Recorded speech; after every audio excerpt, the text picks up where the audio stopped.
Ano ito? O di mo pa aram? Anarin nga ni. Maray pa, aramon niya to unyan sa DCGB. Nata, ano man dapat kong maaraman dyan? Ata, magdaog kita. Aramon niya to ang kakaibang mga informasyon, mga istoryang mapapakinabangan bago ang panguntuhan. Totoo yan! Uya na ang programang Aramon Nyato digdi sa DCGB. Kaiba si Mardela, Aramon Nyato.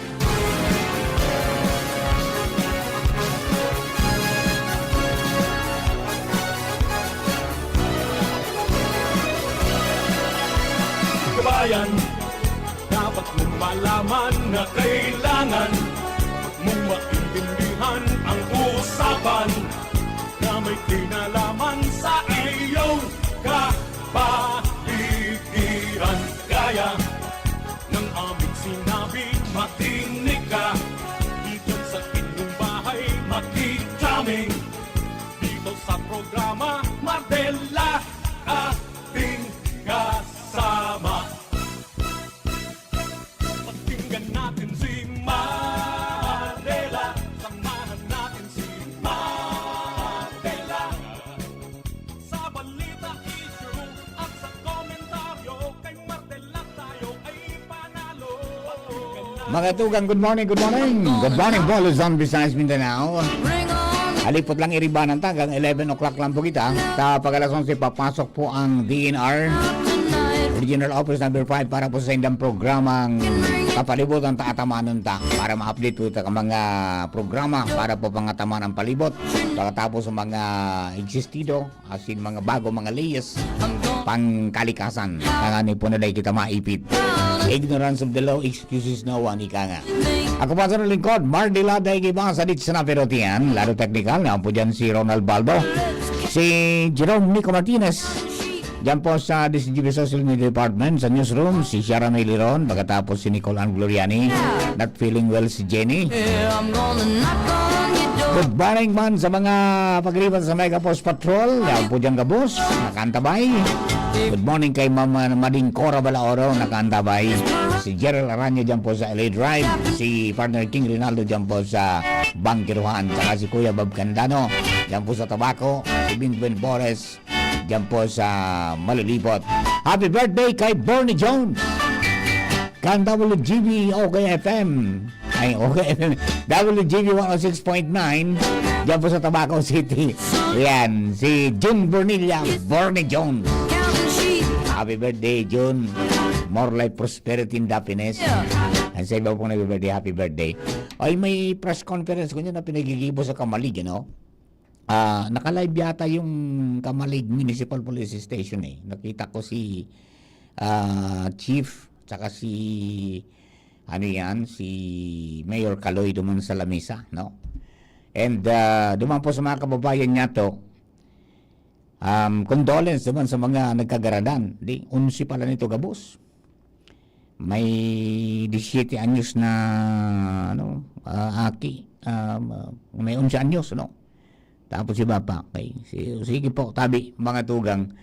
Taon-taon, update po yan. May ginibo ng lakdang ang Land Transportation Office. Nagpalos na ng show cause order para po duman sa driver, on the operator, mga tugang ng truck. Ang mamundo ta so Bitcoop na yun po ang may sadiri kang prangkisa ito pong na-involve na ano yan, mga van, na passenger van, suspendido man mga tugang sa prangkisa for 30 days. Pipa, may show cause order man from LTFRB. Okay? Yung mga updates po yan. Bueno, mga tugang nagkanta istorya, alin po dyan sa luwas. Karen Alana sa linya. Karen, please come in, Karen. Go ahead. Yes, thank you, sabi News Director Matt. Kaya kanan ko dila yung si Engineer Nadia Azor, na pamayukan Ligas City DRRMO. Dahil lang magayon palang ginibong earthquake and tsunami din duman sa mga coastal barangay Legazpi sa talagang naadalan kung paano ang magiging escape or evacuation route kay ning mga vulnerable residentes sa tsunami. Ngunyan ako itong kapilusaon ko daw si Engineer Ladi kung kumusta ang sa iyang pag-aaral sa ginibong tsunami din. Engineer Ladi, si News Director Martin. Good morning po, Engineer. Good morning po, Sir Mar. Ma'am, anong assessment po natin duman sa ginibutangon niya na activity?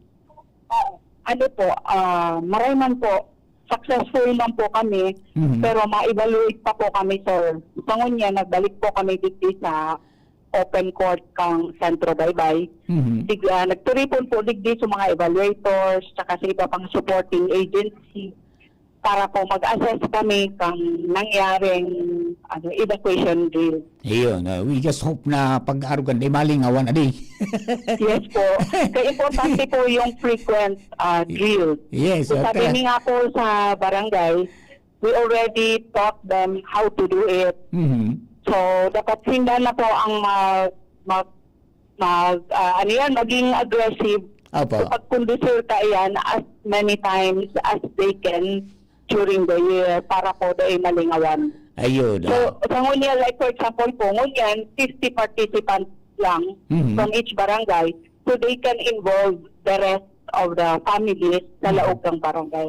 Ayun. So, yung escape route talagang nailatag na tabi, adi. Yes po, nailatag na. Before po nangyari ining jail, Mhm. nagkaigwa po kay planning workshop ang lambang barangay. 4 na barangay po ini. San Roque, Centro Baybay, Tigkale, Sabang. Mhm. Igwa po kay planning workshop, determine kung ano ang pinakamagayon na ruta, safe and short para sa inda, para makaabot duman sa assembly area. Ayun. Opo, di, kunyan, may mga pirapang barangay ang gigibuan taning siring po kaya na ano yan, Opo. na exercise.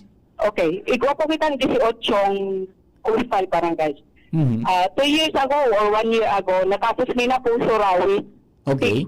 Solo mi po Surawis dahil kakulaon po yun yung barangay. Opo. So, igwa na po kitang 5/18. Mhm. So, we are working on a new tsunami worst case scenario Mhm. na tinaupo sa Moya, Pantibo. Iyo po ini ang latest. So, Ayun. na-determine mi po nga ni, so dati ming pre-identified assembly areas, magiging inundated na po kay tsunami waters. So, Ayun. yun po nahiling na talagang ma-revise ng evacuation plan and routing. Mhm. Okay, yung ano yan, yung ikipahita na nag-warning ngayon may tsunami, is still workable? Working Ano po, pa? sir? Working pa? Functional pa? Ang alin po? Yung ano yan? Yung equipment po? Yes, opo. Yes po. Iyo po ang ginamit nila yan. Mhm. Nagpakanugli po ito. Sungunyan for this deal. So, frequent pa po ang checking ni Kayan sa ngunyan. So, Ayun. yung sa ngunyan po, mano-mano, sugi po may pagpakanog na ito as Mhm. advised by TIBO. So, Yes, ini pa. po, nakasabay po ini sa National Tsunami Detection Network Mhm. ng TIBO. Ayun, yun yung advantage natin yan compared to others, adi. Opo, opo. Opo. Okay, Ma'am Ladi, marami pong salamat po, Tabi. Baka may gusto kang ipaabot sa mga kababayan ta in these times na kailangan natin mag-prepare. Please go ahead. Yes po. Nagpapasalamat po kami on behalf of the City Government of Legazpi and then through our Honorable Mayor Hisham B. Ismail na may mga nagkawang man sa moyang mga agencies para po maging successful ang activities na ini. So sana po, we are hoping na through this activity na open man sa mga matakang ibang day nakasabay sa evacuation for awareness na igwa pa lang pwede pa lang kitang magka-tsunami. That is why we are conducting the tsunami evacuation exercise. So Opo. for those po na participate, sana po dahil ini malingawan, we are also encouraging all barangays to do this as frequently as they can. Yes, ma'am. Opo. Thank you very much. Thank you po. Ayan, Karen.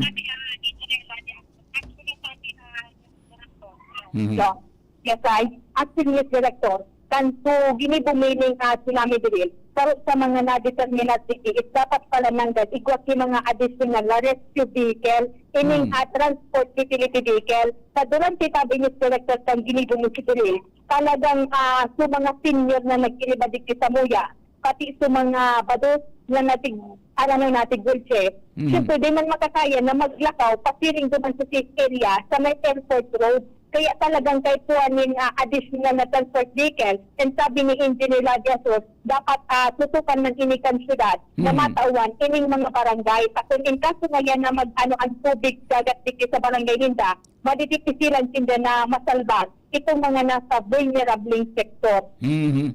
Ayan, sabi ni Director, next year naman, ang magiging indikado naman, gigibuanin drill, itong sa Lamba, sa Puro, asin na Sudakdap. Yan ang report, Karen Ala, DCGP News. Thank you very much, Karen. Yan po mga tugang ang development. As in, pangyayari na ito po na exercise, tsunami drill, para po duman sa mga costales, yung Baybay at saka Pigkali, no? Kasama. Kasama po yung San Roque doon. Para po duman sa niyan, sa mga kababayan ta na ma-exercise in data. Nasa ano kita, may possibility na magkaigo ng tsunami pag may makusog na linog aranig sa dagat. Ang advantage talang tigaw po kita ng tsunami siren dyan, na pwedeng sumirena kapag may impending ayan na tsunami. So pag nadaw ito, talagang mahiro po mga tugang susatuloy po mga barangay. Alright? Okay, so duman sa mga kababayan ta,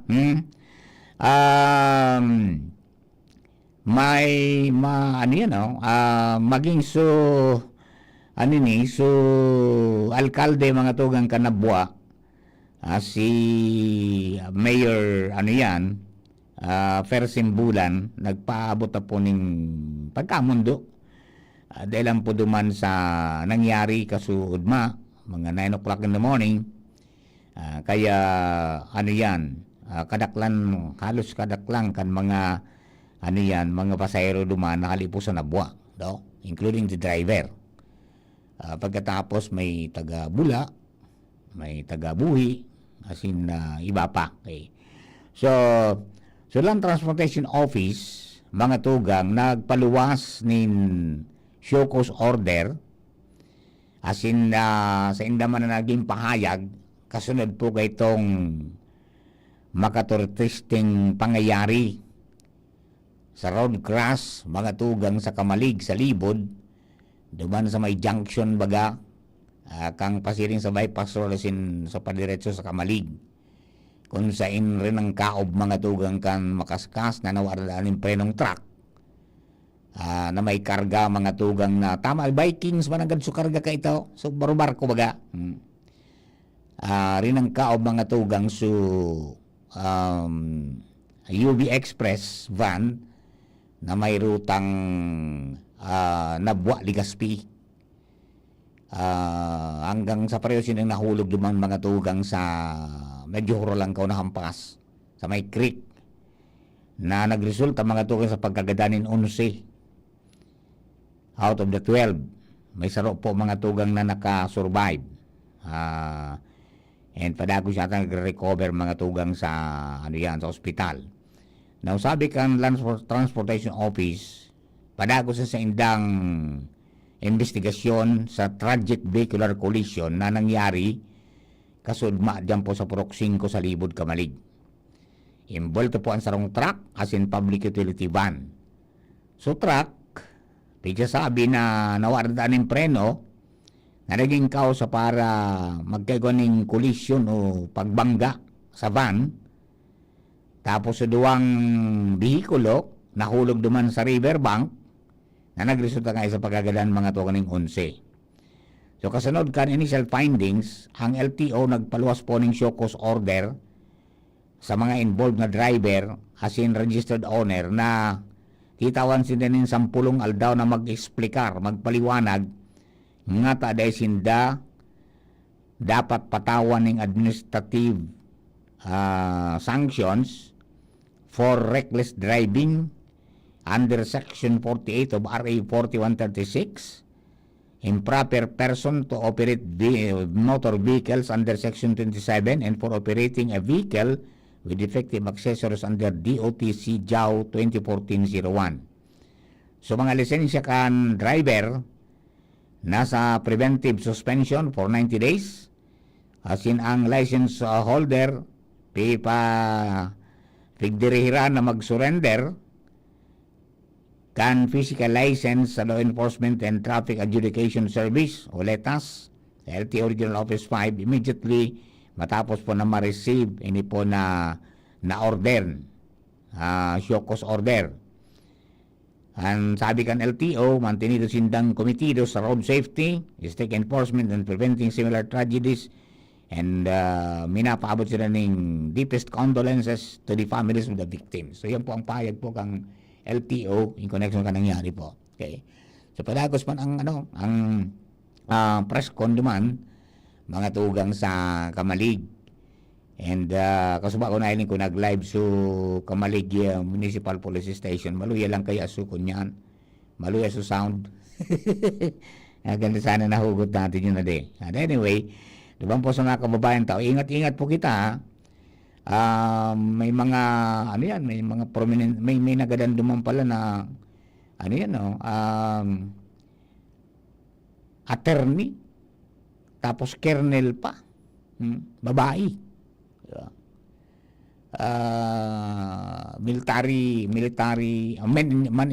Women in uniform siya. Pagkatapos iguaning estudyante, mga tugang can be you. Ano pa? Pagkatapos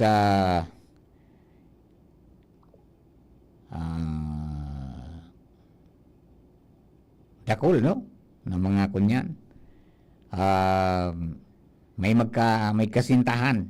Ayun, yung report kasi bago ni Jimmy na magkasintahan. Yun, po tabi. Nangali sila sa iba-ibang mga lugar, no? So, driver, taga Barangay Santiago Yang, mga tugang kang Nabua, Yang Express, Camarines Sur. Tapos may 11 anyos, residente kan Nabua man. And then, nasan yung 17 years old, mga tugang, babae, taga-barangay Angustia, Nabua, Kamsur, nag-eskwela sa Bicol University, Legazpi. Iyon po, adi. Tapos yung binabanggit natin na Lieutenant Colonel, taga-Irigasya. Iyon po, tabi. Okay, so yun po, mga ano, And ang saro na nakaligtas, mga tugang 20-year-old, Tagaligaw. Yun pala yung nakaligtas, Tagaligaw. Ang reklamong reckless imprudence to multiple homicide and serious physical injury, ang kakampangon kan driver kan truck na si Rexon Zamora kan Dait Camarines Norte, na sangon niya nasa ospital matapos magkasapan naman po ng injuries. Yan, padagos pang investigasyon sa pangyayari ka mga otoridad. Alright, so ayun po tabi, mga kabayan, ako'y iskeda na. Bilis lang ng oras natin mga kabayan. Salamatan po sa Indo ka boss. Mabuhay po kita ka boss. God bless the Philippines. Radyo Balagon ka ito.